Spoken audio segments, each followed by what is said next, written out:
We see on an island, where a group of hunters face off against several giant monster ants. Their leader gets right up close to one of the ants and says they have to hold them back no matter what, no retreat allowed. But damn, these hunters get overwhelmed real quick. The leader is losing consciousness, and one of the ants is chowing down on his insides. It looks like he's gonna die. But out of nowhere, this dude with crazy strong healing magic saves him just in the nick of time. The leader freaks out because this guy is about to get attacked too, but boom, he gets saved too. And the guy who saved the leader calls on his teammate to finish off the ants. This next guy is a total beast, beating the crap out of those monsters easily. The first group realizes that they were just side characters all along, and these dudes who came to save them are S-rank hunters, the best of the best. They wipe out the red ants easily, but then this even bigger albino ant shows up. The attackers decide to engage the ant, while they leave the wounded leader to the healer. They go all out, using their teamwork to rip off its face and arms. The super powerful warrior uses one of those ripped off arms to obliterate the giant ant. But hold up, there's no time to celebrate because the albino ant army arrives. It turns out the giant ant was just one of many, but these hunters ain't scared, man.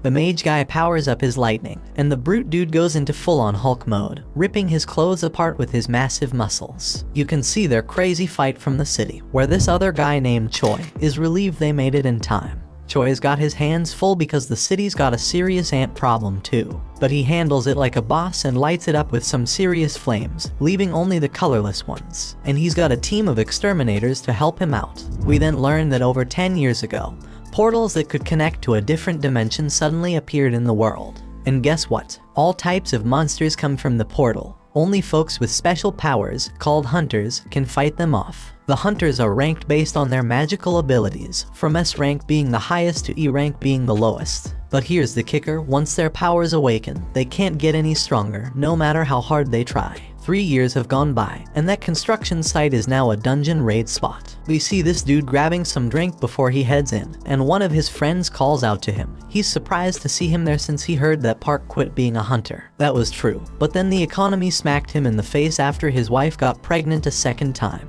So the dude needed to make a ton of cash real quick, and a dungeon raid seemed like the perfect way to do it. We see that our hero has arrived. His name is Jinwoo. He recently joined the group, but they've already nicknamed him the weakest hunter ever. He greets everyone as he walks in. So Park asks why everyone seems to know him, thinking maybe he's some super strong hunter, but it's the complete opposite. Jinwoo is known as the weakest hunter ever. He managed to get himself injured and ended up in the hospital in an E rank dungeon. They might as well create a new rank just for him, like an F rank, because he's that weak. But here's the thing, his reputation as the weakest works in his favor. If they call him in for a dungeon raid, it means it's probably gonna be a piece of cake. Jinwoo heard every word they said about him, but he couldn't deny it because it was true. He's just that damn weak. This woman named Juhi calls him out, and it turns out Jinwoo knows her from a previous mission they did together. But forget the greetings, she's more concerned about his latest injuries, and asks him what the hell happened this time. They sit down, and Jinwoo explains the embarrassing fact that he got injured in the lowest ranking dungeon. And get this, the team didn't even have a healer with them, because they didn't think any hunter would be dumb enough to injure themselves there. But they didn't take into account Jinwoo Dumbass' existence. Juhi gets pissed on his behalf, but Jinwoo already knows it ain't their fault. It's his damn fault for being so weak in the first place. It's time to enter the dungeon, and they're all about to head in. So this dude named Song Cheol suggests he be the party leader for this expedition. No one objects, so he leads the way. And before Jinwoo goes in, he gets a friendly reminder to stick close to the group, so he doesn't get hurt again. Jinwoo's only weapon is a crappy little knife with barely any magic power because that's all he can afford with his measly earnings. But he swears he'll give it his all anyway.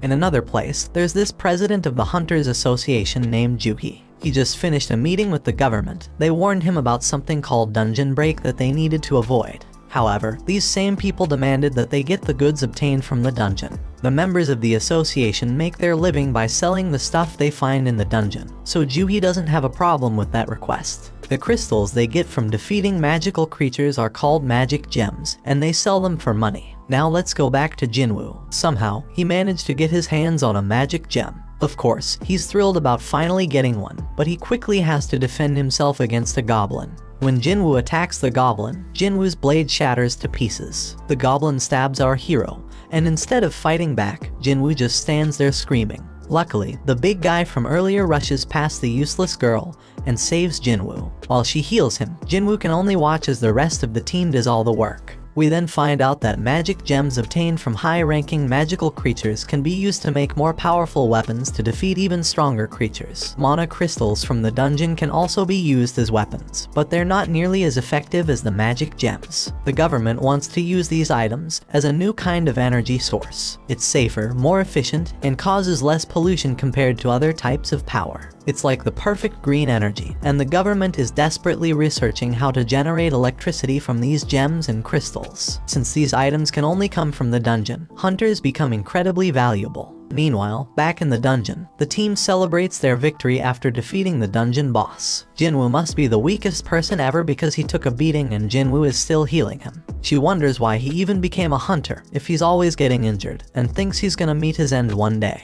Jinwoo apologizes, but his words don't mean much and she's just worried about him. Everyone gets their share of the spoils from the battle, but there weren't many mana crystals, so they won't make much money. Jinwoo starts to doubt himself and feels disappointed to have only gotten a measly E-rank gem. He starts questioning if it's even worth risking his life for. One guy on the team calls everyone's attention to a huge hole, and they all gather around to figure out what the heck it is. Looks like a cave, but they're in a dungeon, so it's more likely to be a double dungeon. It's rare, but they've heard of it before, and their suspicion is confirmed, because they've already taken down the dungeon boss, yet the place hasn't started closing like a regular dungeon would. It seems like there's more loot to be grabbed deeper inside. Now Song Cheol tries to be the voice of reason and suggests that they follow the normal protocol by informing the association about the double dungeon and following their instructions. But the team ain't down with that idea, because it means giving up all the untapped loot that's probably waiting for them down there. Then this guy Park says it's just an F-rank dungeon, and then he brings up his wife and kid, talking about how he needs to make more money to support them. Song Cheol gets the point they're trying to make,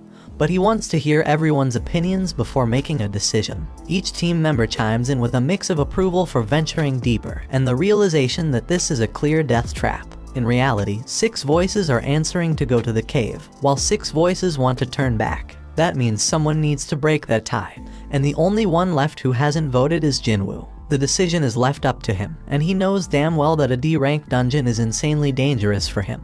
But with his father missing, he's the only one in his family who can earn any money. He's already burdened with a ton of financial responsibilities. His mom's in the hospital, and his sister needs to go to college, so he can't stay broke forever. So he decides to go into the dungeon. Elsewhere, in the lab, where people are getting tested for their magical powers. In the waiting room, the others are ready to recruit any promising new hunters. This ranked hunter Choi has told his people that regardless of age or gender, they're getting recruited. Meanwhile, some thieves snatch a purse and get ready to run over a girl who's in their way. This girl fearlessly snatches the purse back from those guys without even blinking. It's like it's just a regular day for her. This girl is Cha-hee, the famous S-rank hunter. She's a celebrity, but she can't handle all the attention. Her fans go crazy over her, and she makes a super dramatic exit. Back in the dungeon, the party has been walking for 40 minutes now, and they haven't found anything valuable yet. And the portal to a dungeon closes after an hour, so they only have another 20 minutes before they're out of time completely. Jinwoo says sorry to Joo-hee for making her come along because of his vote, but she's more pissed about how he doesn't worry more about his own life. If he had been stabbed just a bit higher, he'd be dead. And on top of that, she had a hard time healing his hands and feet. She keeps scolding him, and he realizes that it's only because of the B-rank healer that he can survive. Jinwoo feels sorry, so she suggests that buying her a meal would be a good apology. Our boy is taken aback by her forwardness, but before they can continue their discussion, the team discovers the boss's room. It's unusual to find such massive doors, so something feels off. Kim refuses to leave empty-handed and is determined to enter, with the others joining him. Meanwhile, in the city, a group of hunters are going through an orientation where they watch a video of Gunhee. He explains that the dungeon portal has been around for over 10 years, and there are still many mysteries within. Being a hunter is dangerous, even for the most experienced ones, so they must always be cautious during a raid mission. They can't afford to be arrogant, and the main key to survival is extreme caution. However, this group in the dungeon seems to have completely forgotten those words and is entering a mysterious, dangerous, and unexplored room. These guys act very naturally, as if they're on some amusement park ride, as they've never seen a dungeon like this before. The statues look ancient, and at least 100 years old. Jinwoo is fixated on the biggest one, and Joohee starts feeling uneasy due to the eerie silence. Everyone wonders where the boss is, and Song Chil stares at something that looks like a magic circle on the floor. His attention is drawn to a tablet with ancient writings, containing commandments about worshipping some god. But Song is more concerned about something else. Joohee is certain she saw the giant statue's eyes move as if it was looking right at them. Jinwoo thinks she's just losing her mind, but everyone is shocked when the door suddenly slams shut. One dude on the team, who didn't even want to come in the first place, realizes something's off and tries to bail. But out of nowhere, one of the statues slices off half his body in an instant. Everyone loses their minds, because not only did someone just die, they got taken out so damn fast that nobody stands a chance against that power. Our boy turns his gaze back to the main statue, hoping that it doesn't move as well, but to his horror, it looks back at him. We take a peek into Jinwoo's past. The dude's been through some serious life or death situations. In his first mission, he got separated from his crew and attacked. Another time, he damn near starved to death while trapped in a maze. He's even been injured by some weak magic beast and ended up in the hospital for weeks. Even the lowest ranked, crappiest dungeons pose a real threat to this guy. Most hunters collect gems and sell them to buy better weapons, which they use to take down tougher beasts and earn bigger rewards. But not Jinwoo. He's stuck with a cheap little knife, and if that thing ever breaks during a fight, he's left fighting barehanded. His clothes are all raggedy with holes in them. He constantly gets mocked by others. He is stuck in this dangerous job that barely pays the bills. His only way to survive is by finding clever tricks and studying every little detail around him. Fast forward to the present, Jinwoo senses the danger oozing out of the giant statue, but he can't warn the others in time. That giant shoots out a massive beam from its eyes, causing chaos and destruction. The team is freaked out, unable to wrap their heads around what's going on. Joohee's trembling in fear, and his buddy Jinwoo is wondering how the hell things ended up like this. They're trapped with no way out, and even if Jinwoo gets lucky this time, he knows deep down he's gonna end up dead sooner or later. But our boy wished to catch the One Piece episode before he died. Song Chil tells everyone to stay put because the statue will strike again if they move. Jinwoo is too terrified to move, and Song thanks Jinwoo for his earlier warning, when he shouts for everyone to get down because he saved them all. Song is a seriously tough dude, and Jinwoo is shocked to see that he's missing an arm. Jinwoo needs to stop the bleeding for him because Joohee is freaking out and can't handle the pressure. She's a B rank healer, but her fearfulness limits her to easy raids only. Song has been on plenty of B rank raids himself, so he can tell that this statue isn't a rank, or maybe even an S rank. The tablet had some stuff written about praising God or facing consequences, so Jinwoo figures that this statue must be the god it was talking about. We then find out that 10 years ago, these gates started appearing all over the place, and brought about all sorts of supernatural stuff. One result of this is people awakening special powers called hunters. Their job is to take down monsters in the dungeons, and once a hunter's power awakens, it stays the same. At school, Jinwoo's sister tells some girl about how her brother always ends up getting hurt. This girl can't believe that Jinwoo is a hunter and says she'd be a better hunter than him. Back in the dungeon, Song wants to come up with a plan to escape, but this one man gets impatient. He just signed up with some famous guild and doesn't want to die now. This guy is confident that his insane speed will get him out of there. He does have some crazy speed as he takes off running, but the statue disintegrates him, leaving only his fast feet behind. That makes it clear that this statue could wipe them all out in a heartbeat if it wanted to, and it could do it easily. So why doesn't it? Jinwoo realizes it must have something to do with the first command, which is to worship God. Jinwoo gets up, having come up with an idea, and gets a determined look on his face. Song is worried, but amazed to see that Jinwoo hasn't given up on surviving this mess, judging by the fire in his eyes. Jinwoo locks eyes with the statue and manages to prevent it from attacking at the very last moment. Our boy figures something out and tells everyone to bow down. Jinwoo thinks that if they show some respect to God by keeping their heads low, these freaky statues won't attack. Now everyone else is too damn clueless to come up with a better plan, so they all start bowing down to the statue, scared as hell, hoping this will save their sorry asses. But things get terrifying when the statue makes a terrifying face, moving mutton chop despite all the advice, and gets all pumped up because the statue ain't attacking anymore. And guess what? Everyone follows his dumb lead. But our boy he's say there's more to this crap. Right then, the statue makes a crazy move and stands the hell up. Now the supposed leader turns to Jinwoo, hoping he's got a plan. But damn, our boy doesn't, but for the fact that they can't break the commandments set by the tablet. The second commandment says they gotta praise God, so this brave dude with long hair steps up and starts praying to the damn thing. Everyone thinks it's working as the monster slows down, but Jinwoo knows better and reveals that the dude's words don't apply to this god. But boom, the statue stomps the poor guy, and everyone loses their minds. It's straight up chaos. Some random girl gets crushed, and everyone decides it's best to scatter. Park's thinking about his family, and how he can't leave them fatherless, but he makes the wrong move and gets sliced up by another statue. Meanwhile, Jinwoo's hauling ass with Juhi, racking his brain for a way to praise this messed up god. I mean, this monster's practically the devil, so how the hell do you come up with something to praise about it? But our hero knows he can't just ditch Juhi because everyone around them is dropping like flies. Jinwoo's freaking out, searching for any damn clue. He's checking out everything these statues are holding. Then he gets an idea and tells everyone to head to the statues that are holding instruments. So everyone follows his lead, and it becomes clear that these statues don't attack. Instead, they start playing their damn instruments. But when our boy gets to his statue, it's not playing any music, so he figures it doesn't work with two people. Jinwoo leaves Juhi behind, and that statue starts playing its tune. He hauls ass to find his statue, but damn, he nearly gets crushed. And then someone screams because Jinwoo's landed his sorry ass in front of the wrong goddamn statue.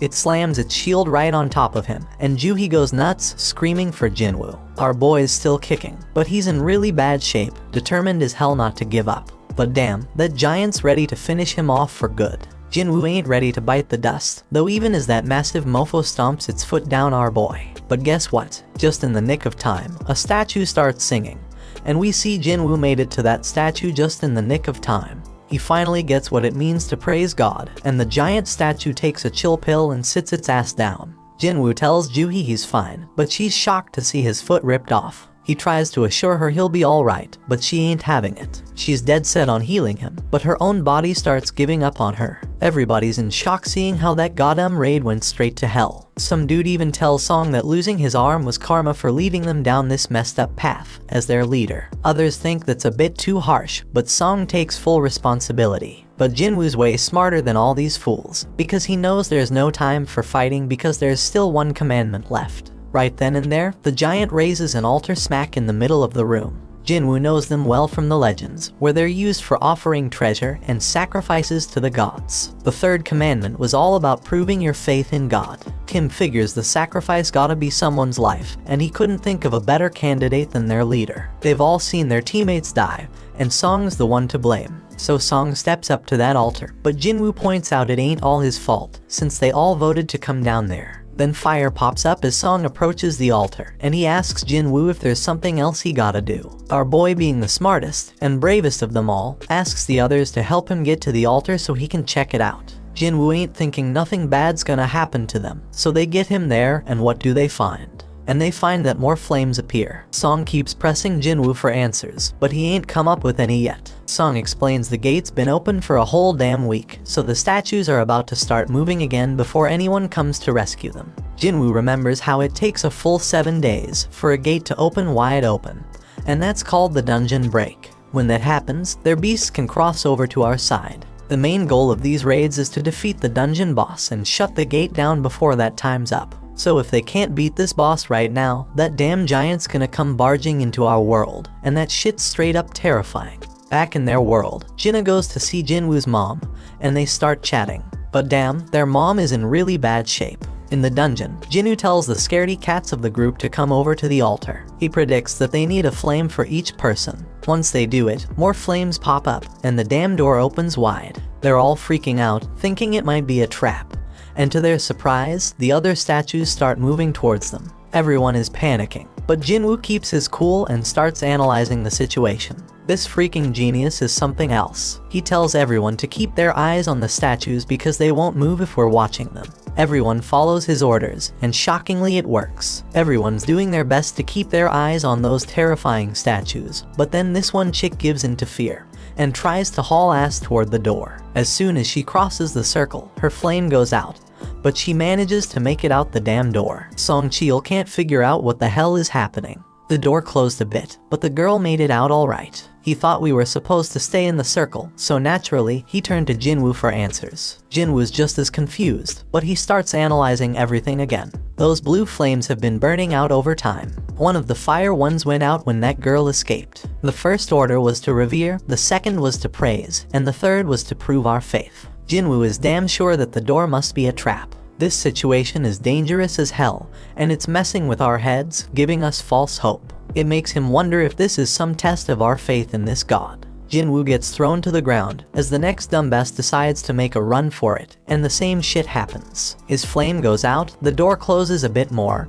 and he seems to escape. Kim starts thinking about leaving too, but Jinwoo warns everyone not to move. If anyone else leaves, we won't have enough eyes on the statues to keep them from moving. He reminds everyone that as long as we keep our eyes on those statues and stay put, we'll be safe. Jinwoo shows off his deduction skills once again, saying that the blue flames are like a damn timer, and when they're all gone, we can leave. Kim points out that there's also a chance we'll get trapped when the timer runs out. He admits he didn't expect Jinwoo, the weakest member, to achieve this amount of success. They're only alive thanks to him, but Kim's got a family waiting for him, and he doesn't want to die. He just wants to make it home, and can't risk Jinwoo being wrong. Kim says sorry and bolts out the door. Our boy won't have enough eyes to keep tabs on all these damn statues. Those statues start moving again. Jinwoo ain't about to bite the dust here though. Things are worse than ever, but he reminds himself that he's pulled through tough situations before. But damn, things are worse than ever now. But Song Cheol shockingly tells Jinwoo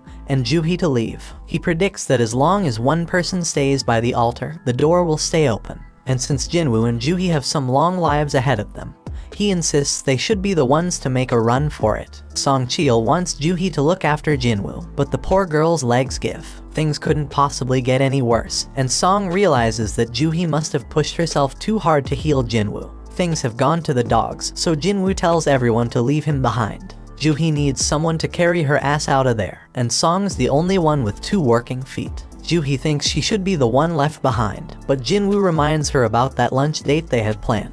He hands her his gem so she can treat herself to a meal, and promises to get the change when they all make it out of this dungeon. Juhee won't ditch him, but Sung apologizes and knocks her out. They're running out of time. He apologizes to Jinwoo too, and bolts with Juhee to safety. Our boy can at least find comfort in knowing he's the only one who's gotta bite it, and his only regret is not having a better damn life insurance policy. Our hero grabs hold of a sword, dead set on taking one of these statues down with him. He tells them to bring it on. Those statues go full savage mode, ripping into him as he fights tooth and nail to stay alive. Jinwoo thinks about how he has always been the weakest. He's constantly getting mocked for it, but he's always given it his all. These damn statues ain't letting up, they chop off his arm, and Jinwoo screams in pure agony. He's angry because it doesn't have to end this way after he poured his heart and soul into trying to become stronger. But these statues keep inflicting more pain, and thrash him about further. But despite all the setbacks, he can't help but think about how he gave everything he had to make it this far. He's a fighter, even with just a sliver of life left in him.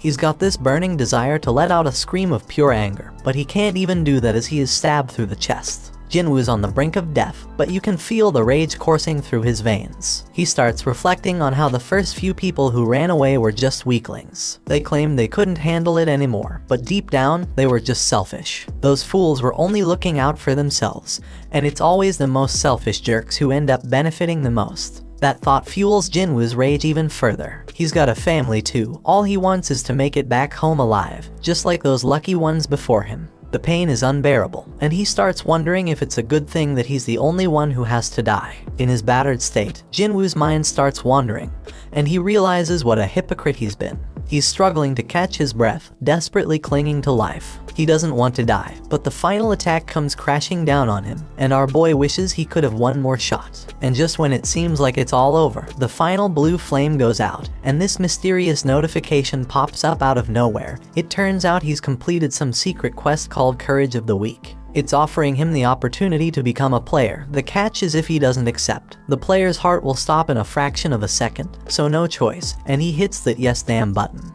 Right at that moment, Jinwoo wakes up in the damn hospital, and he's straight up shocked to find out that he's still got his damn arm. He remembers getting dismembered and all, but here he is, with his leg intact too. No sign of getting stabbed in the chest either, so he starts thinking, was that all just a crazy dream? And just when he's pondering this, some dude named Woo rolls up and introduces himself as the manager of the Hunter Association surveillance team. And that purple-haired dude, yeah, his name's Kang, but they ain't saying why they are there. They do reveal that Jinwoo was unconscious for 3 straight days. And get this, Joohee and Song ain't dead either. Song lost his arm though, so he might have to peace out as a hunter. Joohee's all sorts of messed up mentally, so she's getting psychiatric care. But it doesn't look too good, bro, so she's probably not gonna continue as a hunter. Only 6 peeps made it out alive from that crazy double dungeon they stumbled upon. Being a hunter is always a risky business, but what went down that day was a real tragedy. And here's the real mind-boggler, when another guild showed up later after being alerted by the survivors, and they found just Jinwoo. No signs of the temple or their statues. The survivors all told the same wild-ass story, which is hella hard to believe. Everyone's stories match up perfectly, so nobody's suspecting them. It's a crazy situation. And now, Woo's got this theory. He looks at Jinwoo and asks if he has a second awakening. Woo explains that a hunter's power is determined when they awaken it, and it doesn't change after that. But on some crazy rare occasions, a hunter can go through a second awakening. This mind-blowing event can push them past their previous limits, even to the ORS rank. Jinwoo gets all pumped up, thinking about this, and Woo brings out this meter thing to test Jinwoo's power. Woo figures that if they really went up against an instant-level magic beast as the survivors said, a low-level hunter wouldn't stand a chance. And since there ain't a single monster trace left behind, the most likely explanation is Jinwoo's second awakening. Jinwoo's hyped as hell to hear the results of his mana test. But damn, the results ain't looking good. Woo admits they messed up, and they leave. Turns out Jinwoo only scores a lousy 10 on the test. Even E-rankers usually get at least 70. A score of 10 puts Jinwoo in civilian territory. And to top it off, the dungeon just vanished, so they can't even investigate how Jinwoo pulled off survival. Jinwoo's bummed out by the whole damn thing, but he can't help but wonder why those guys didn't ask about the freaking thing floating in the air. He's freaking out, wondering if he's the only one who can see this, and then he realizes it's like a touch screen or something.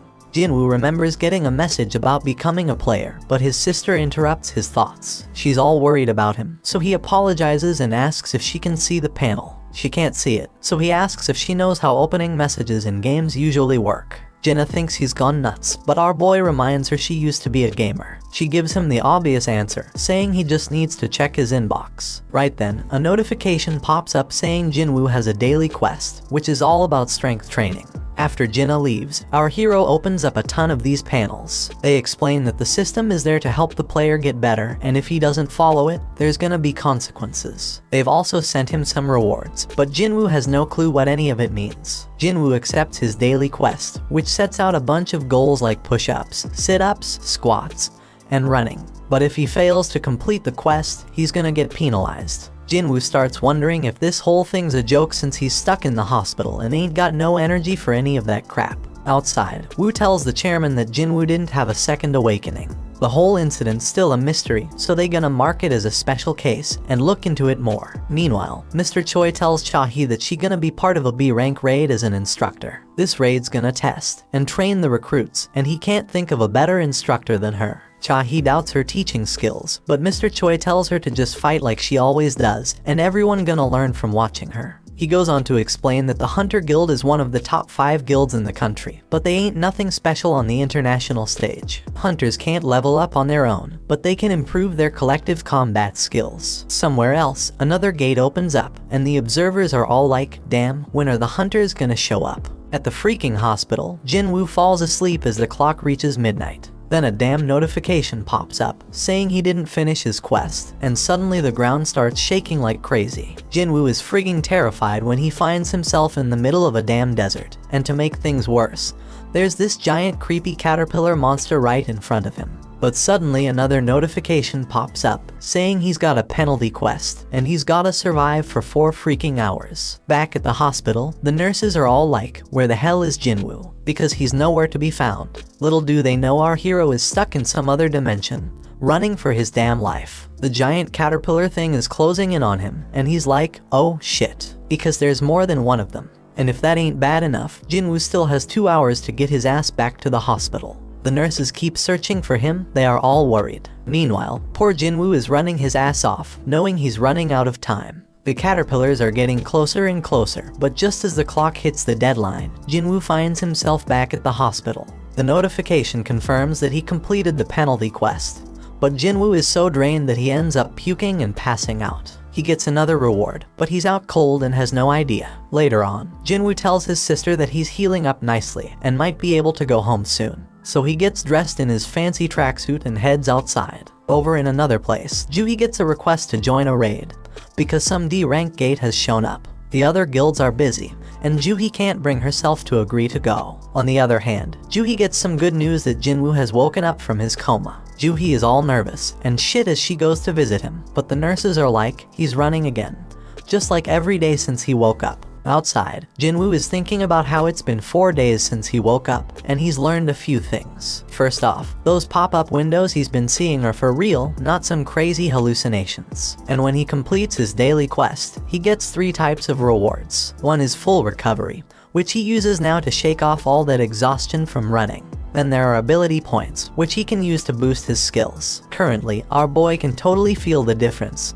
He's got some serious power now. So this dude Jinwoo, he's got mad skills with inventory screens. Jinwoo takes a moment to think about how dang strange his life has just become and points out how it's like a freaking video game. But while he was messing with his screens, everyone around was just gawking at him. Anyway, this dude completes his daily quest and gets a random loot box as a reward. And guess what? Today's loot is a mysterious key. Usually, he just gets useless junk like pens and bandages, so this key is a total surprise. Then he gets a notification saying the key is for teleporting to some instant dungeon, with a location and all. Now Jinwoo doesn't know what the heck an instance dungeon is, but based on everything that's been going down, he figures it's some kind of event to help him get stronger. In this world, these things called gates open up all the time, and they even get a news report to keep track of them. Jinwoo goes to see his mom and remembers when he found her passed out. Turns out she's got this messed up sleep disease called final rest, and it showed up when the gates appeared. Some people say it's because of the constant exposure to mana. Modern medicine can't do much except keep them on life support. Jinwoo busted his ass to make enough money to become a hunter so he could pay for his mom's treatment. He told Jinna that he'd soon be able to afford their mom's treatment, but she was scared shitless about how dangerous being a hunter is. Jinwoo tries to reassure her that things will be okay from now on and tells her to trust him.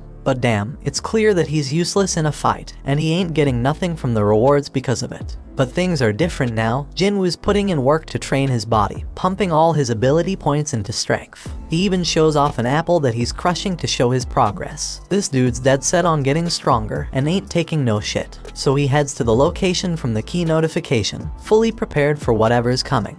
And if shit gets too real like it did in that raid, he'll just haul ass and run away. When Jinwoo pulls out his key, bam, a freaking keyhole appears out of nowhere. Jinwoo uses the key to unlock it, and boom, a mysterious gate shows up. So he walks through it, and guess what? A notification pops up saying he's in an instance dungeon. The exit's sealed off, but regular folks don't even notice it. Turns out this place is like a whole other dimension, and these instance dungeons ain't like your regular dungeons. He thinks it's kinda like a red gate, but he ain't got much info on those since he's never been in one. Jinwoo realizes he can't just run like he planned, and then another notification pops up. It says the only way out of this joint is by beating the boss or using a teleportation stone. Jinwoo's couldn't even take down an E-rank beast before, and now I gotta clear a whole instance dungeon all by myself. He wonders if he's really up for it, but he figures he ain't got no choice, so he starts making his way through.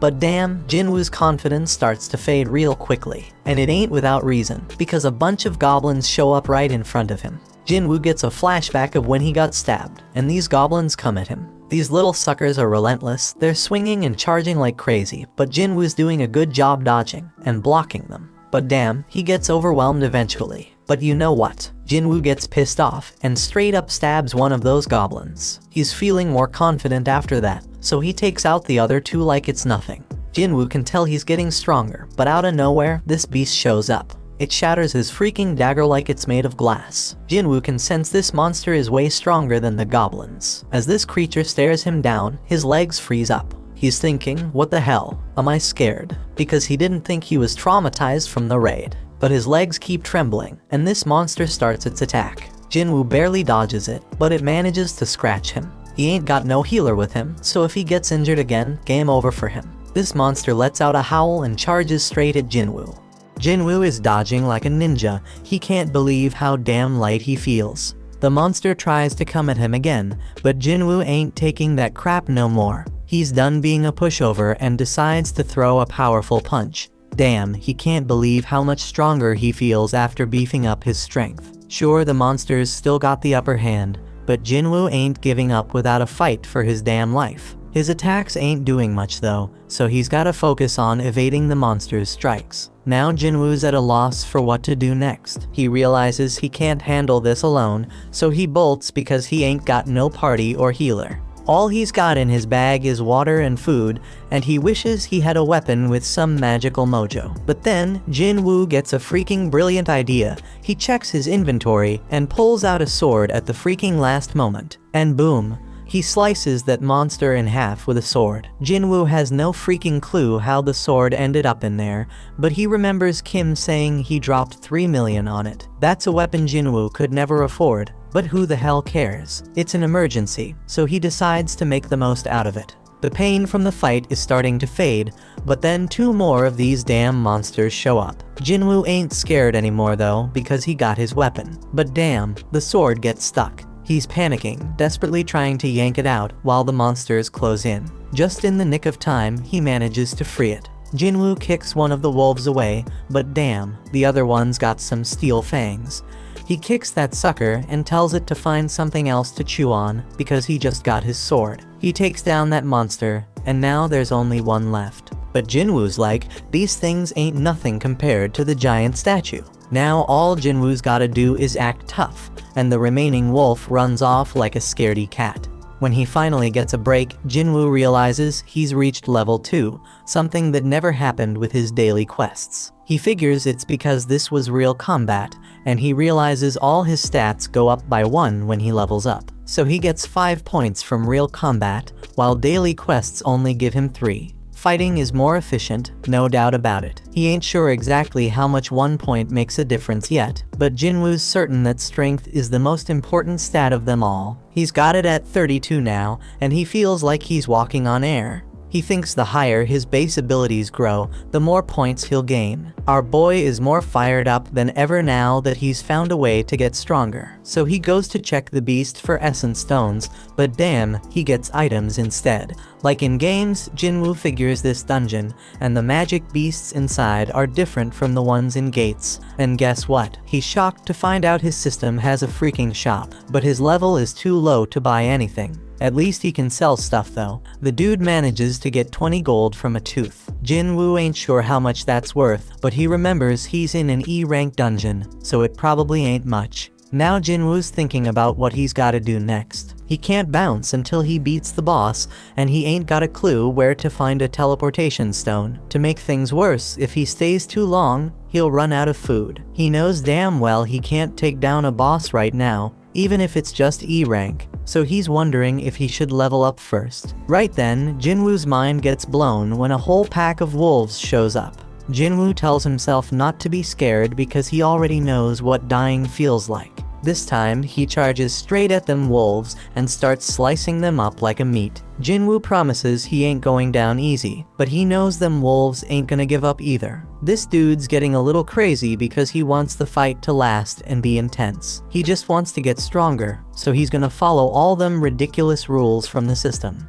Jinwoo chops through all the monsters and notifications pop up everywhere like crazy. When he's done, he gets a final notification saying he's now the wolf assassin. Outside, some folks walk by a portal, and they wish the damn city would do something about it already. Inside the dungeon, Jinwoo's dead tired, and he realizes his sword's about to give out. Just then, he gets a notification explaining the perks of being a wolf assassin. Jinwoo gets a 40% boost to all his abilities when fighting animal-type monsters. And guess what? When he checks his inventory, he finds a whole bunch of fangs and a cloak. But here's the real kicker. He also finds a teleportation stone. Jinwoo thinks about using it to bail, but he hesitates because he might never get this easy of a chance to get stronger again. He's got no clue what's gonna happen to this dungeon when he leaves. It might just vanish into thin air. It could be like some limited time event in a game and vanishing without a trace. Faced with this tough decision, Jinwoo decides to keep moving forward. Meanwhile, Juhee gets a call from the Hunter Association saying there's been a dungeon break at a gate nearby. They're running low on healers, so they need her help. Juhee feels guilty because she turned them down before, but now she's like, damn, Jinwoo worked his ass off, I gotta step up. While Jinwoo's still fighting in the dungeon, he realizes the higher his level gets, the easier it is to kick monster ass. Plus, the text describing them starts changing colors. White means they're weak as hell, orange means they're on par with him, and red means they're seriously strong. Those wolves that were red before, now they're white. That means Jinwoo has seriously leveled up like he's become a beast. Jinwoo knows there's this one monster lurking downstairs that he can't mess with at his current level. His perception skills are on point now, and he can feel something straight up terrifying down there. This monster is so damn powerful, it's giving him mad goosebumps. Jinwoo's sword is almost done, and he ain't see any more room for leveling up in this area. But his whole goal is to get stronger, so Jinwoo decides to just go down the damn stairs. When he reaches the bottom, bam, something attacks him with lightning speed, and he barely has time to react. Jinwoo's sword snaps in half, and this massive serpent pops up in front of him. Damn, Jinwoo's mind is blown, because even with all his leveling up, this beast's name is still orange to him, which means it's insanely tough. It's crystal clear that this snake is the boss, and there's no way his sword can pierce its thick scales. He knows for sure that fighting without a weapon would be a death sentence, so when the snake strikes, Jinwoo goes all out with his sword. This colossal snake knows how to pack a punch, so Jinwoo needs to figure out a way to get around its defenses. But damn, this thing's armor is hella tough, so all Jinwoo can do is run for his life. The snake whips its tail like a straight-up badass, and Jinwoo knows he's screwed if he gets hit. He does his best to block it, but he takes some serious damage. This creature doesn't quit. Jinwoo gets tossed around like a rag doll, and he even has a train launched at him. Our boy thought he had gotten stronger, but it wasn't enough. The train barely misses crushing him, and Jinwoo starts questioning himself. How much stronger does he gotta get before he stops being the laughingstock? He remembers when people called him the weakest hunter ever, and it hits him hard. Song was the one who spilled the beans, and he pumped up Jinwoo to prove them all wrong. As this snake straight up overwhelms him with its crazy power, tossing him into a whole new area, Jinwoo has an epiphany. He got stuck with that nickname because he was weak, the same reason he got mocked. Jinwoo takes a second look and realizes that those with mad strength always have the upper hand in any situation. But the powerless ones ain't got nothing to do around the strong except shake in fear and stand around like losers. The weaklings always get looked down upon. You might be smart, creative, and caring, but when you face some serious strength, none of that's gonna save your sorry ass. Jinwoo figures out that being kind won't get him anywhere, so he's gotta toughen up. With this newfound determination, Jinwoo straight up jumps on that snake. The ferocious monster throws him off,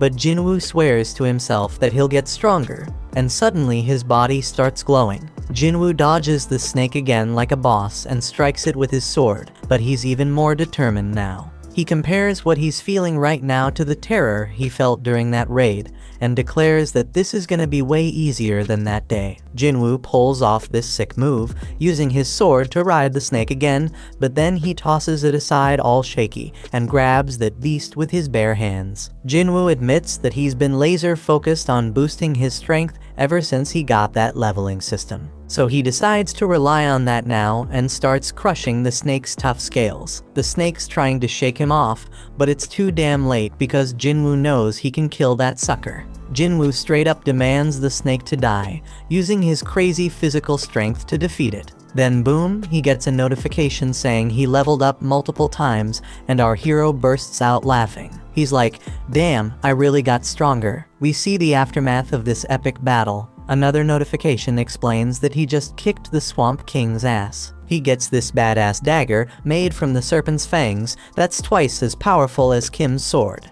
It even has paralysis and drain effects, oh, and he also gets this toxic potion that'll make his skin tough as nails, but mess up his muscles permanently. Now the dungeon turns into a train station, and Jinwoo realizes he beat the whole damn thing by himself. He's walking around with his broken sword, but there's nobody in sight. Some soldier tells Jinwoo to find shelter, but he quickly figures out that Jinwoo is a hunter. The soldier's like, my bad, let's go kick some ass together. There are monsters all over the place, so Jinwoo figures it must have been a dungeon break, and some magic beast came out of a portal. The soldier says they handled most of the situation, but there's still one huge badass monster left. Jinwoo's perception ability has gone through the roof, and he can sense where the boss is. We see this massive golem wrecking shit, and the people are scared as hell it's gonna get worse. The hunters are struggling to fight it, and the leader tells the healers to focus on keeping their tank alive.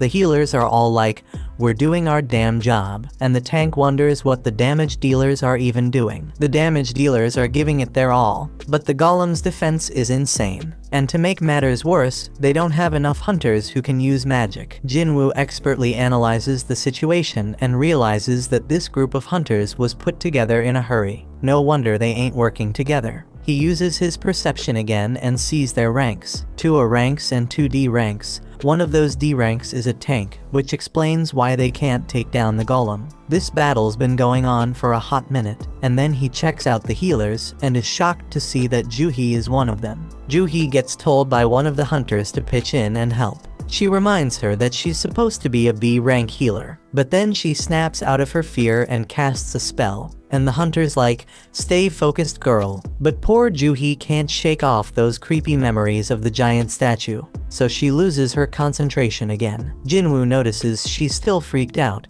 but he doesn't blame her, because he's feeling the same way. Then it hits him that things have actually changed. This golem is a weak-ass D rank boss, way weaker than the one he just fought. The hunters start freaking out because they're losing the battle real quick, and they realize they ain't got a chance without a higher ranked hunter. That's when Jinwoo gears up for an attack and figures out that they can take down the golem if they can just break through its defenses. Jinwoo plans to lend them a hand by using an attack strong enough to pierce through the stone. Jinwoo hurls his busted sword with so much force that it straight up shatters the golem's shield, and the hunters start wailing at it. They barely lay a finger on it and manage to bring it down. They can't believe they actually did it, but the tank guy ain't convinced. He's all like, "None of our attacks were doing squat before. What the hell broke that thing's defense?" He's dead certain it wasn't any of them because they couldn't even scratch the damn thing. Then he spots the sword lying nearby and puts 2 and 2 together. He realized that this sword was the reason, but couldn't believe it.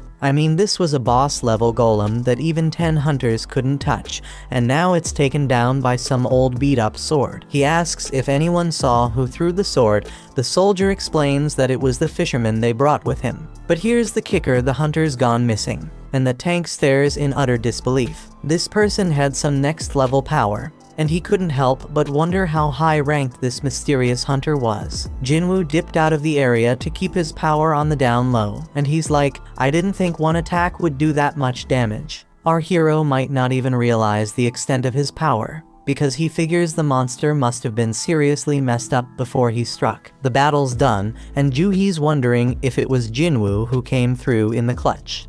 Some time passes, and we see the nurses at the hospital gossiping about Jinwoo's rank. They're all talking about how he looks pretty average, but damn, that dude is seriously ripped. In Jinwoo's room, our boy is grinding hard, hustling through his daily workout routine. These thirsty nurses won't shut up about him. They can't even believe how fast he's transformed. One poor nurse straight up falls for Jinwoo when she catches him post-workout, and she can't stop staring at his ripped body. Today's the day Jinwoo bounces out of the hospital, so this desperate nurse asks for his digit. But Jinwoo ain't all there yet, still stuck on the fact that he thinks she just wants to send him test results after he's released. On the news, we catch up with Beak, that S-rank hunter who took down the giant ants. He's one of only 7 S-rank hunters in the country and gives us a glimpse into the life of a top hunter. He breaks it down, saying he's gotta train like a beast every day when he ain't raiding dungeons. Even the smallest mistake could lead to his buddies getting hurt, so he gotta stay sharp, no doubt. Gina notices that Jinwoo is now seriously ripped and has even grown taller. Jinwoo reminds his scatterbrained sister to grab an umbrella for school and sees her off. When he's alone, Jinwoo figures he can hit his run later and wonders if these fresh gains are because of his boosted stats. He figures if he keeps this pace up, he could become a massive bodybuilder. Jinwoo starts thinking about where to allocate the new stats he just got. Dude's sitting at level 18 now. He's now level 18. He knows that strength increases his damage, but he also knows it's pointless if he can't land a hit. Besides vitality, perception, and agility, he also got this intellect stat. He figures it's gotta be something to do with magic, but he ain't sure if he needs that. Jinwoo makes up his mind and dumps all his points into strength and perception. Right then, Jinwoo gets a call from his landlord, who's reminding him that he hasn't paid last month's rent.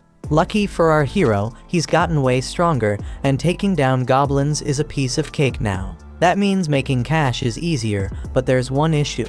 To rake in the big bucks, he gotta tackle higher level gates, but ain't nobody letting an E-rank hunter through those doors. Jinwoo thinks about getting his rank reevaluated, but that's a huge risk. Reawakenings are mad rare, and ain't nobody has ever seen a hunter level up and keep getting stronger as he can. Jinwoo decides to keep his powers under wraps for now until he can defend himself and figure out more about what he can do.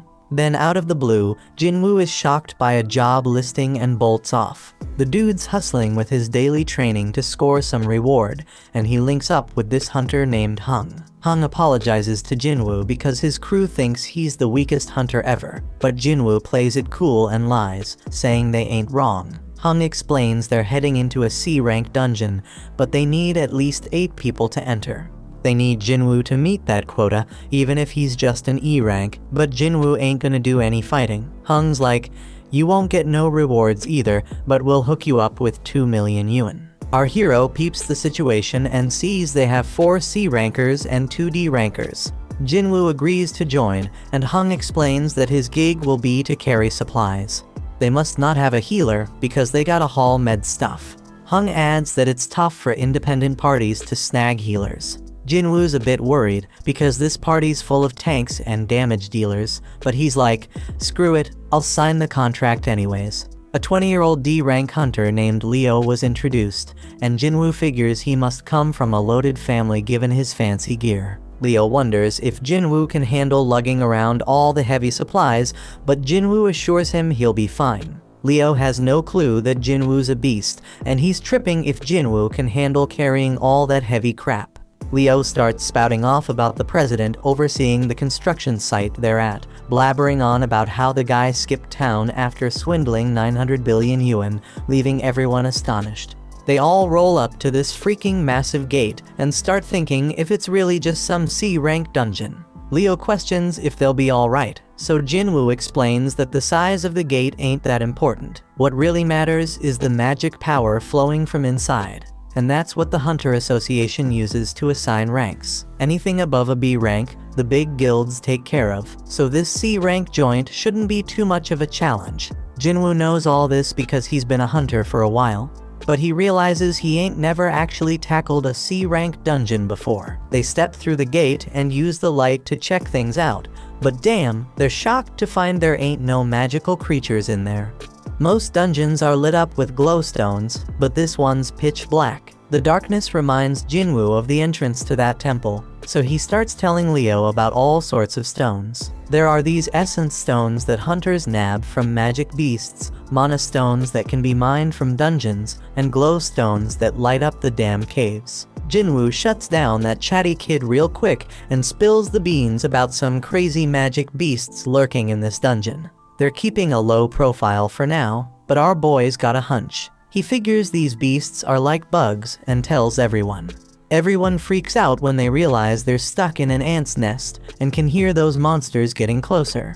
Jinwoo says the beasts are above them, so the crew starts going all out, attacking like mad. Hung steps up and uses his taunt skill to draw most of the aggro, and Jinwoo is amazed by their badass leader, who's a C rank. Leo wants to join the fight, but their mage holds him back, saying he's got a trick up his sleeve. After a suspenseful countdown, the mage unleashes a wicked blast. Jinwoo analyzes the situation again, and he can see these hunters have some solid teamwork going on. As for Leo, his gear compensates for his lack of skills. They're all holding their own, but Jinwoo's got this nagging feeling that something's off. He quietly destroys one of the ants, and the fight ends shortly after. Hung declares their victory, and everyone grabs their share of the loot, except Jinwoo. Hung gives props to Jinwoo for saving them a ton of trouble by spotting those ants. Jinwoo's like, no, just followed my instincts. But then Hung noticed that some of the ants were messed up, and it wasn't from swords or magic. He thinks maybe some other magic beast got to them, but that would mean there's something even stronger lurking around here. Several ants were torn to shreds, so Hung wondered what could be big enough to take them down. Leo spills the beans about how his pops hooked him up with a bunch of sick gear for his first raid, and Jinwoo's stoked to hear that. He ain't sure why yet, but he tells Leo they gotta be extra careful. Over in another spot, a dude working out gets startled by a loud noise of destruction. But don't trip, someone tells him to chill because it's just their guild master training, and turns out it's Beak. This dude is a beast, and the kid's jaw drops when he sees Beak smash through a massive stone with just one hit. Beak doesn't even flinch, and says it wasn't even a good warm-up. Back in the dungeon, Leo's still worried about Jinwoo carrying everything. But Jinwoo's like, no man, getting paid to not fight? That's a sweet deal. But deep down, our boy's thinking might be too good to be true. He does some more thinking and realizes this crew is battle-tested, but ain't got no healer. Plus, they needed more members to meet the party quota. The group gets worried because they've covered a ton of ground in the dungeon, but haven't come across a single healthy critter. The dungeon boss gotta be alive though, because the gate would have closed if it wasn't. They stumble upon a bunch of webs and figure out that the boss's lair must be through that tunnel. They go through the tunnel and damn, they find a crazy load of mana crystals. Now these crystals ain't as valuable as essence stones, but we're talking at least 1 billion worth of crystals. One of the hunters even says that Hung's brother would be hella jealous of this find, but they shut him down real quick. Hung's got some hidden motive, they think, because his brother can't always be right. Hung ain't about to play second fiddle to his bro, so he's gonna use this massive haul as his own personal strike team training ground. Now Leo is the legal whiz, so he takes a look at Jinwoo's contract and spots something fishy. He tells Hung that the contract only says Jinwoo ain't getting a cut of the battle drops, but mana crystals ain't battle drops. That means they gotta split their findings 8 ways instead of 7. Hung all smiles and agrees, but he reminds them that the dungeon boss is nearby. They gotta defeat that boss to close the gate, so they gotta haul those mana crystals out before they take on the spider boss. Lucky for them though, the spider's snoozing. But Hung flips out on one of the hunters because they forgot to bring the transport gear. Hung tells Leo and Jinwoo to chillax while they go fetch the gear, and he assures them that the spider won't wake up unless something pisses it off. Hung points out that they're both newbies to C-rank dungeons and tells them to just trust his decision. He's got some business to discuss with his team, so they're gonna take a break too. As they leave, Jinwoo starts analyzing the situation again. He finds it weird that they ain't got any experienced folks to call in and help them meet their quota. From a good distance, we peep at how wicked Hung is. He straight up orders one of his crew to seal off the boss's chamber.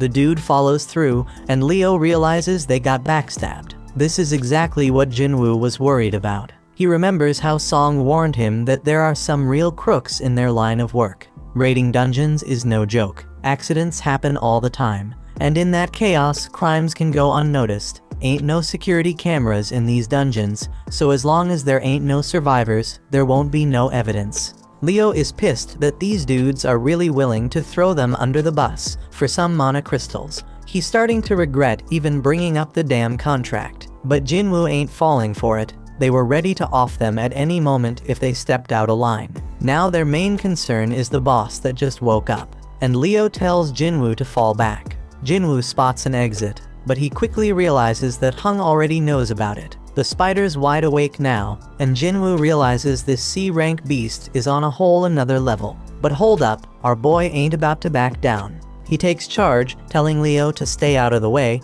because he's gonna throw down with this thing. Jinwoo summons his weapon and declares he's gonna beat its ass.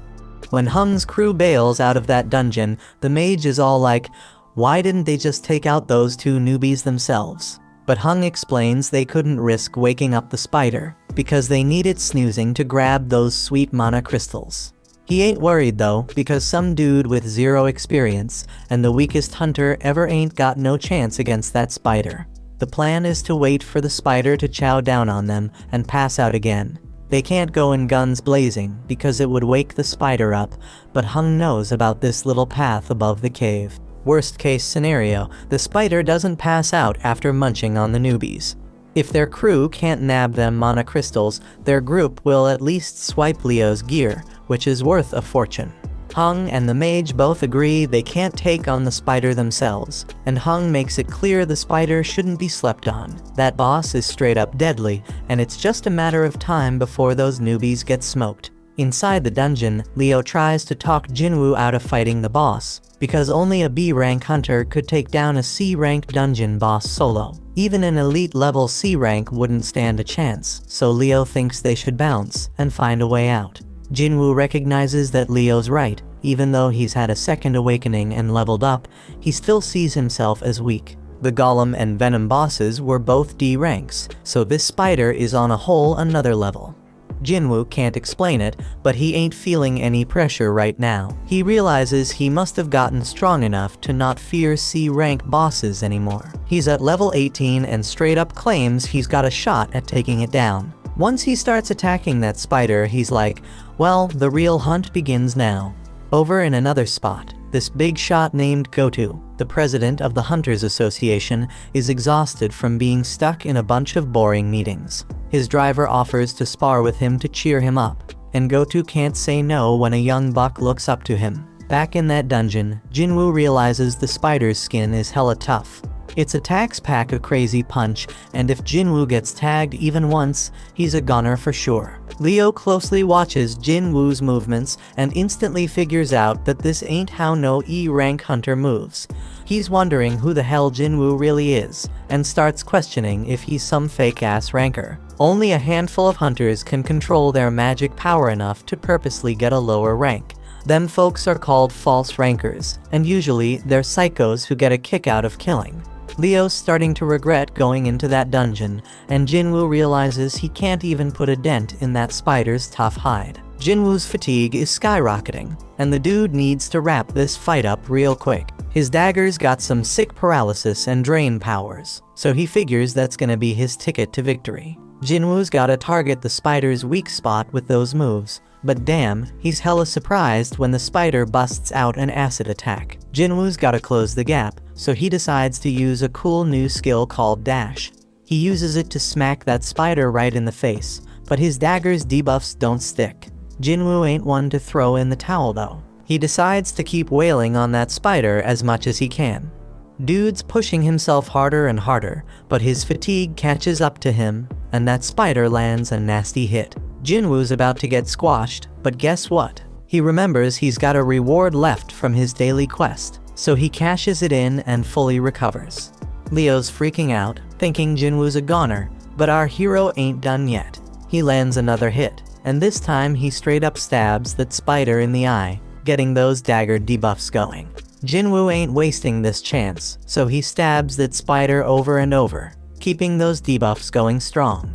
Eventually, that spider just can't take it anymore and goes down for the count. A notification pops up, saying Jinwoo just took down the dungeon boss. Jinwoo knows he got lucky not picking a reward before diving into that dungeon, because he'd be 6 feet under right now for sure. Leo's mind is blown, seeing Jinwoo take down a dungeon boss all by himself. He's more convinced than ever that Jinwoo's some kind of fake ranker. Jinwoo scores a gem from that spider, and Leo rolls up, offering to carry their supplies from now on. Leo straight up idolizes Jinwoo now, telling him to chill and take a break while he handles the mana crystals. Just then, Hung and his crew show up, and they're hella surprised to see the newbies still kicking. In a training room, Gotu straight flexes on Woo, showing off his mad skills by totally overpowering him like it's no biggie. Gotu gives props to Woo, saying he feels way better now. Woo's mind is blown that the prez ain't even rusty. Gotu explains he ain't as strong as before, but he can tell Woo's been grinding hard. Woo acknowledges that training can't level up a hunter, but it can level up their skills. Gotu points out that a hunter's gotta be physically and mentally strong, especially in dungeons where you have the worst kind of people lurking. Back in the dungeon, Hung's crew concludes that the newbies only survived because this spider must have been dumb as a rock. They straight up clown the spider for losing to low-level hunters. Hung spills the beans to Leo that he knows Leo's from a rich family, but Leo's like, who cares? That's when Hung drops the bomb and tells Leo he's only getting one chance. He tells Leo to straight up off Jinwoo. Hung's like, usually we kill the people we recruit for our party so we can keep all the loot ourselves. But hey, if Leo agrees to join us, we won't off him. If Leo says no, we'll just kill them both. Hung thinks Leo might be a threat because he has some crazy gear that gives him superpowers to take down the spider. He'd rather not test that theory, so he wants to talk Leo into taking on weak-ass Jinwoo. Hung's stoked when Leo starts heading toward Jinwoo, but then he's all shocked when Leo ends up taking Jinwoo's side. This evil group decides to straight up end their lives, and Hung's wondering if the newbies ever had to off any peeps before. Right then and there, Jinwoo gets an urgent mission, and it's straight up wild because he gotta take out 6 enemies in front of him.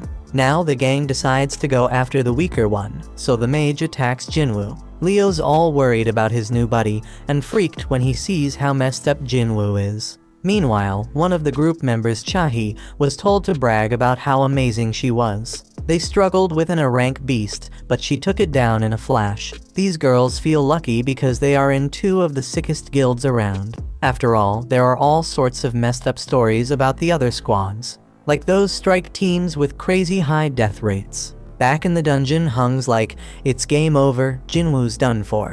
Jinwoo starts beating himself up for forgetting, and reminds himself that this world is all about survival of the fittest. It's a world full of shady tricks and backstabbing. He's straight up fuming because he forgot this truth and realizes he got numb to it. Jinwoo's chilled out now, and he's thinking about how he straight up messed up because he was careless and too damn cocky. This level system is pushing him to kill, so he's wondering if it needs him alive for some reason. He figures this system ain't just being nice, it wants him alive. But that's not all, it also wants him to be strong. So Jinwoo's like, if this system wants to use me, then I may use it right back. He tells the crew that they remind him that the weak ones are the ones who bite the dust in the dungeon. They are stoked to hear the weakest hunter knows how it goes, but Jinwoo points out that they better be ready for when this rule doesn't work in their favor. One of them ain't cool with Jinwoo calling them prey, but Jinwoo wastes no time showing them what he means. Everybody's straight up shocked when this dude's head gets sliced off, and Jinwoo's like, that's one down, as the kill count pops up on the updates. Jinwoo just realized he straight up murked someone, but he knows damn well he would have been 6 feet under if he hadn't. Ain't no turning back now because only the strong survive. The crew snaps out of their shock, seeing an E rank take out one of their D ranks, and they come at Jinwoo with all they have. But it's all futile because Jinwoo starts shanking them one by one. His debuffs kick in, and he takes out 2 more suckers. The archer is the next to bite the dust under Jinwoo's wrath, followed by the mage. Now there's only one left, and Leo's mind is blown, because Jinwoo's way stronger than when he faced the dungeon boss. Hung buffs up his body and thinks about how he is certain that Jinwoo is tired after dealing with the boss and 5 other hunters. Plus Hung's made his body as tough as steel, so he figures Jinwoo's dagger won't even scratch him. But Hung starts his attack, and our hero catches him off guard with his lightning speed. Jinwoo knows Hung's a beast, but he drops a bombshell on him. He crushes him and reveals he's been leveling up this whole damn time. Hung realizes Jinwoo ain't an E rank and tries to bribe him with double the cash. But Jinwoo ain't having none of it, because this dude tried to off him 3 times. Jinwoo mocks him, saying he won't get away with it, and Hung tries to threaten Jinwoo one last time. But Jinwoo reminds him that Hung himself said whatever goes down in a dungeon stays in a dungeon. Hung tries to play tough one last time, but Jinwoo straight up ends his sorry ass. Jinwoo's mission is accomplished, but the whole dungeon starts to crumble because they took down the boss. When they make it out, they're the only ones left standing after the spider showdown. The official ain't buying it because they're the lowest level peeps, but she gets distracted by some used gear.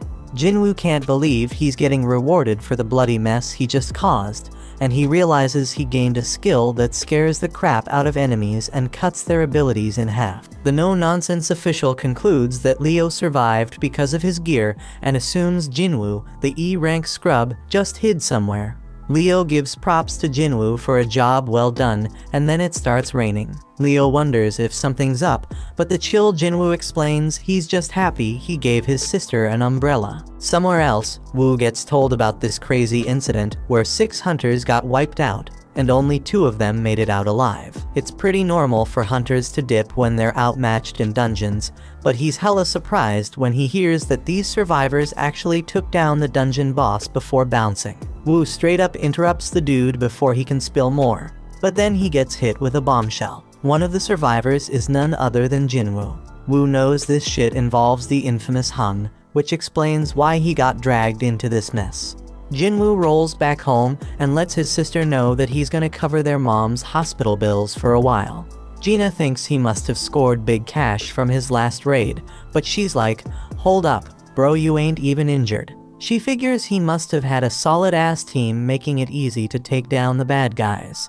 Jinwoo admits that it was a piece of cake, not just because he was way stronger than them, but also because he didn't hesitate to finish them off. In the past, he would have looked for an escape route, but the new Jinwoo was ticked off at them for even thinking they had a shot against him. He wonders if leveling up made him bold, but he reminds himself that they were humans, not dungeon monsters. Gina snaps him back to reality, and he remembers why he's getting stronger. It's so he can stay alive and hold it down for his family. So if he had to do what he did in that dungeon again, he would. Just then, some harmful substance gets detected in his body, and he realizes it's from what he's drinking. But Jinwoo keeps sipping, and he notices he ain't getting drunk at all. Then a notification pops up, revealing a reward he got from that double dungeon. It cancels out any toxic or messed up conditions and amps up his regenerative abilities. He was too busy to check his rewards that day, but now it all makes sense why he grew his damn arm back. Shit's getting real, my friends.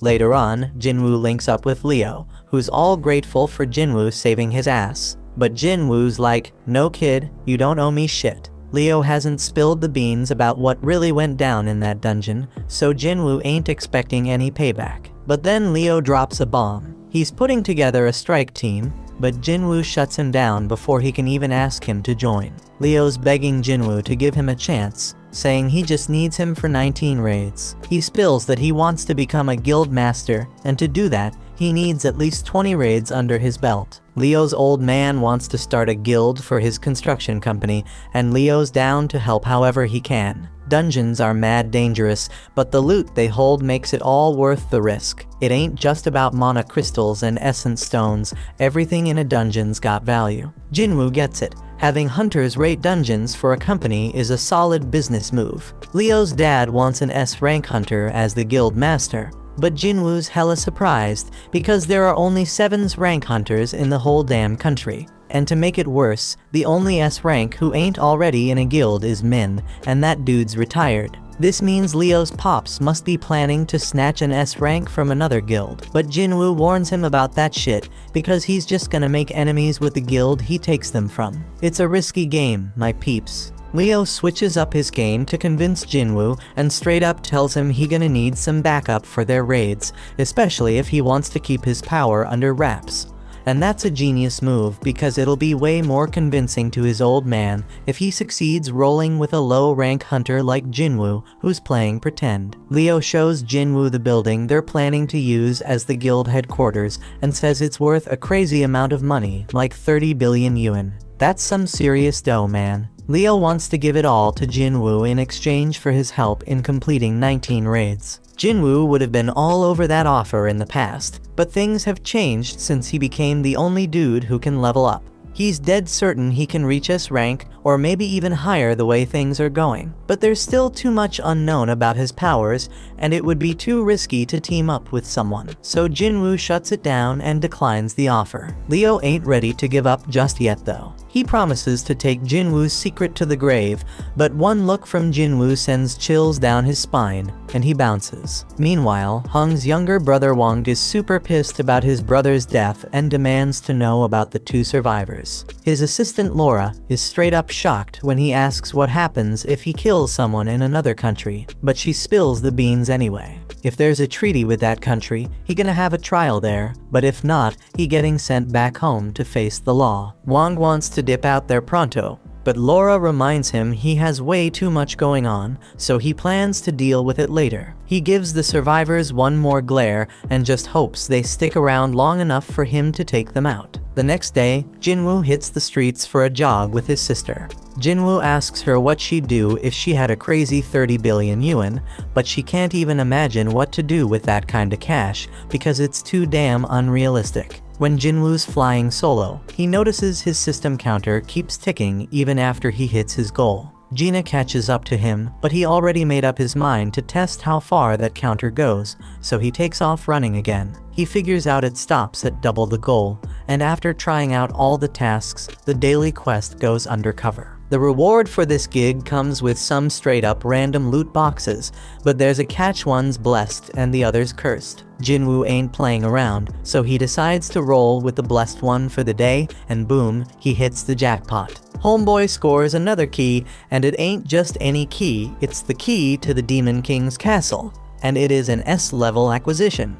But hold up, because that ain't even the craziest part. This key comes with a bonus ingredients for something called the Elixir of Life. And let me tell you, that's exactly what Jinwoo needed, because this elixir can cure any damn illness. Jinwoo pays a visit to his sick mother, and he knows he ain't got no other choice. He heads to the location, uses the key to open the gate, and he knows damn well this dungeon gonna be tough as nails, on the same level as Jeju Island. Jinwoo starts wondering if he has what it takes to handle this danger, but when a massive gate appears in front of him, he ain't backing down. Inside, flames are engulfing everything, and Jinwoo ain't gonna front, he's scared as hell. But hey, he got his teleportation stone as a backup plan in case things go south. Just then, a freaking giant monster pops up right in front of him. But Jinwoo already made up his mind he gotta get stronger, and he swears he ain't dying in this dungeon. This monster has a red name, meaning it's way stronger than him,